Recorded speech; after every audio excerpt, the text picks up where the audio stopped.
চলো বন্ধুরা, নিয়ে আসলাম নতুন একটা ভিডিওতে তোমাদেরকে জানাই অনেক অনেক স্বাগত। আশা করি তোমরা সবাই ভালো আছো, সুস্থ আছো।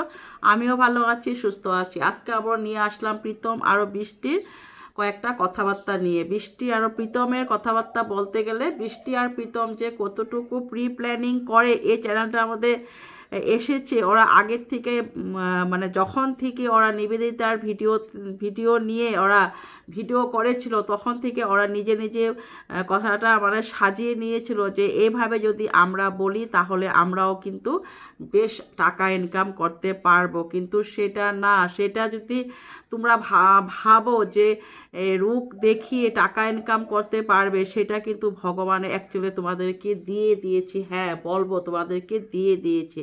যতটুকু তোমার রোগ হয়নি তার থেকে তুমি বেশি দেখিয়ে নিয়েছো, বেশিটাই বলে নিয়েছো। দেখো, ভবিষ্যতে ঠাকুর না করুক এরকম সত্যিটাই কিছু হোক। আমি চাই বৃষ্টি খুব ভালো মেয়ে, একটা খুব মিষ্টি মেয়ে, একদম কম বয়সের মেয়ে। যাই হোক, ওর বাবা মা বিয়ে দিয়েছিল, কি কারণে ওর হাজবেন্ডের সাথে কি হয়েছিল না হয়েছিল সেটা সব কথা আমাদেরকে ক্লিয়ার করে বলে নেই, সব কথা আমাদেরকে সত্যিটা বলে নাই। কিচ্ছু তো একটা কথা লুকিয়েছে, কিছু একটা না, অনেক কথা আমাদের কাছে লুকিয়েছে। তো কেন লুকিয়েছে, তো আমি সেটাই বলবো। আমি আগে একদম প্রথম বৃষ্টিকে নিয়ে যখন আমি একটা ভিডিও করেছিলাম, তখন সবাইকে বলেছিলাম যে বৃষ্টির সাপোর্টে থাকো, বৃষ্টি চ্যানেলটাকে সবাই দেখো, বৃষ্টিকে সবাই হেল্প করো। সেটা নিয়ে আমি একটা ভিডিও বানিয়েছিলাম। তারপর আমি ওদের ভিডিও দেখে সেটাও বলেছিলাম যে ওর মা বাবা কেমন ছিল, ওর মা বাবা কেমন, মানে নিজের মেয়ে এত কষ্ট করেছিল শ্বশুরবাড়িতে। যদি ওর মেয়েকে এইভাবে মারধর করতো, তাহলে ওর মা বাবা কেন স্টেপ নিচ্ছিল না? কেন ওর মা বাবা ওখানে বিয়ে দিয়েছিল না জানে না বুঝে, সবাইকে জিজ্ঞাসা না করে? তারপর বৃষ্টি বলল, ভিডিওতে দেখলাম যে না, ওর মা বাবা সবাইকে জিজ্ঞাসা করে বিয়ে দিয়েছিল। তো সবাইকে জিজ্ঞাসা করে বিয়ে দিয়েছিল, তাহলে তো আমি জানবো যে ওদের ফ্যামিলি নিশ্চয় ভালো হবে। না ভালো হলে এতদিন পর্যন্ত বৃষ্টির হাজব্যান্ড কোনো কিছু কেন বলছে না নিজের বউর বিষয়ে? নিজের বউ যে নিজের হাজব্যান্ডকে নিয়ে এইভাবে মানে ওয়াইটিতে যা তা কথা বলে যাচ্ছে, তার মধ্যে এরকম অনেক ভিডিও আমরা নিজেই করেছি বৃষ্টির হাজব্যান্ডকে নিয়ে। ওরা যা যা বলেছে খারাপ কথা, সেগুলো আমরাও বলেছিলাম একদিন। কিন্তু না, এখন পুরা ক্যামেরাতে ভেসে আসছে যে বৃষ্টি আর প্রীতম যে কতটুকু মিথ্যা কথা বলেছে।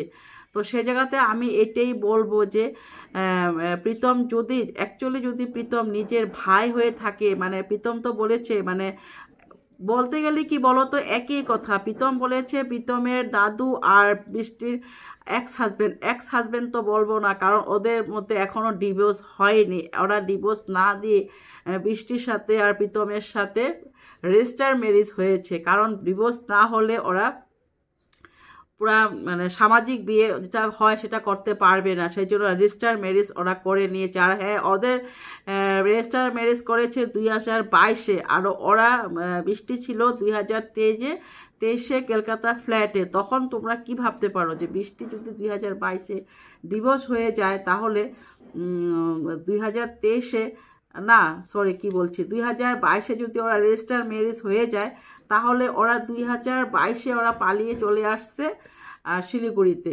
তো সেই জায়গাতে একটা খুব বড় মিথ্যা কথা বলেছে সেই জায়গাতে। তো আরেকটা কথা বলবো যে ওর হাজবেন্ড যদি অ্যাকচুয়ালি সত্যি অনেক মানে ওর উপরে মারধর করেছিল, আর না, আমি নেক্সট পয়েন্টে আমি আসছি, সে কথাটা তোমাদের কথা বলতে বলতে ভুলে যাই। যে বৃষ্টির হাজবেন্ড আর সে বৃষ্টির হাজবেন্ডের দাদু আর প্রীতমের দাদু দুই ভাই ছিল। তো সেই গিয়ে ঘুরিয়ে পাকিয়ে একটাই কথা, যে বৃষ্টির হাজবেন্ড আর প্রীতম সে ভাই হয়, খুড়াত্ম ভাই হয়। তাহলে দাদু আর দাদু সম্পর্কে বলতে গেলে তো একটাই কথা, ওরা খুড়াত্ম ভাই। তো সেই হিসাবে ওরা দেওর বৌদি ছিল। তো সেই জায়গাতে নিজের দেওর যখন নিজের বৌদির সাথে খারাপ নজরে দেখে, ভালোবাসার জায়গাতে চলে আসে, তখন ওর হাজবেন্ড ওকে তো বাধ্য হয়ে হয়তো কোনো দিন কোনো কারণে কোনো রাগ হয়েছিল, রাগ হয়ে হয়তো ওর উপরে হাত তুলেছিল। সেই রাগের জন্য আজকে বৃষ্টি এত মানে যতটুকু পারে নিজের হাজব্যান্ডকে নিয়ে যা তা কথা বলে যাচ্ছে। আর বৃষ্টি, প্রীতম কিন্তু একটা ভিডিওতে বলেছিল যে একবার বৃষ্টি মানে অনেক বৃষ্টি ছিল তখন আর কি, বৃষ্টি হয়েছিল, পুরো স্লিপ ছিল জায়গাটা। তো সেই জায়গাতে স্লিপ হয়ে বৃষ্টি পড়ে গিয়েছিল, তখন ওর মাথাতে আঘাত লেগেছিল, কিন্তু সেই বৃষ্টিতে পড়ে গিয়েছিল মেয়েটা, সেই জন্য ওর আঘাত লেগেছে বলেছিল। তো সেই আঘাতটা নিয়ে কিন্তু ওরা বলা হয়েছে যে ওর মাথাতে 3বার রড দিয়ে আঘাত দেওয়া হয়েছিল।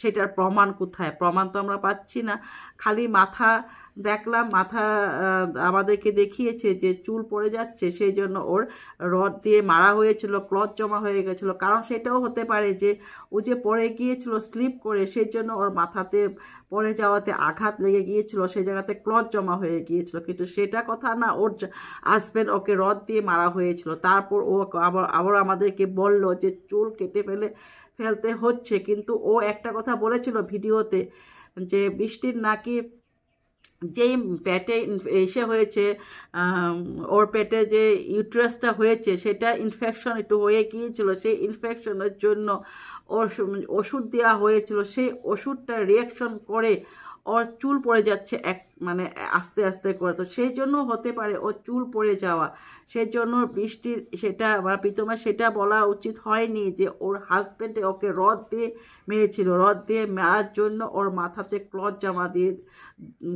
জমা হয়ে গিয়েছিল। সো সেইটাই আমি বলবো প্রীতমকে, প্রীতম তুমি যা যা ভিডিওতে বলেছো সবটাই আমাদের মনে আছে। আমরা ভালো ভালো কথাগুলো তোমার সাপোর্টে এতদিন বলে গিয়েছিলাম, কিন্তু না, তুমি একদিন নিজের মুখে বলেছিলে যে বৃষ্টি স্লিপ করে পড়ে গিয়েছিল, মাথাতে আঘাত লেগেছিল, সেই আঘাতের জন্য আজকে ওর এই অবস্থা। তো সব ক্লিয়ার করতে পারছি একটা একটা করে ভিডিওতে, তো সব ক্লিয়ার করে বলবো তোমাদেরকে। চলো আজকের জন্য এখানেই, তো বাই বাই। কমেন্ট করো, কমেন্ট করতে ভুলো না। তো বাই বাই।